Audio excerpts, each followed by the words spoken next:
குடமிளகா, முட்டை இத வச்சு ஒரு சிம்பிளான பொரியல்னு சொல்லலாம். செமி கிரேவின்னு சொல்லலாம். இத பொரியலாவும் நம்ம சாப்பிடலாம். சப்பாத்தி, தோசை எல்லாத்துக்குமே இத நம்ம எடுத்துக்கிட்டா ரொம்ப நல்லாயிருக்கும். அதுக்கு ஒரு பேன்ல கொஞ்சமா 2 டீஸ்பூன் ஆயில் போட்டுட்டு, கடுகு, உளுந்தம் பருப்பு, வெங்காயம், தக்காளி இதெல்லாம் நல்லா வதங்குனதுக்கப்புறம், நறுக்கி வச்சிருக்க குடமிளகாவையும் சேர்த்து நல்லா வதக்கி எடுத்துறணும். குடமிளகா நல்லா வதங்கின உடனே, நம்ம தான் அம்மா கிட்ட ரெசிபி கேட்டு அரைச்சு வச்சிருக்கோம் இல்லையா? எல்லாத்துக்குமே ஆட் பண்ணக்கூடிய பொடி. அதில 1 டீஸ்பூன் நான் வந்து ஆட் பண்ணிக்கிறேன்.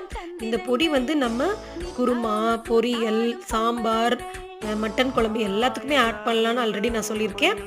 அதோட ஒரு 5 முட்டைய நான் உடைச்சு சேர்த்துட்டு, கொஞ்ச நேரம் ஒரு லோ ஃப்ளேம்லயே ஒரு 5 மினிட்ஸ் வச்சுட்டு, அதுக்கப்புறம் நல்லா கிளறி விட்டுட்டு, அதோட இன்னும் கொஞ்சம் காரத்துக்கு தேவையான அளவு பெப்பர் மட்டும் நான் கொஞ்சம் ஆட் பண்ணிக்கிறேன். ஃபைனலா முட்டையும் நல்லா வெந்ததுக்கப்புறம் கொத்தமல்லி தூவி இறக்குனா, கேப்சிகம் முட்டை பொரியல் ரெடி. இது சப்பாத்தி, தோசை, புளிக்குழம்பு, சாம்பார் சாதம் எல்லாத்துக்குமே செம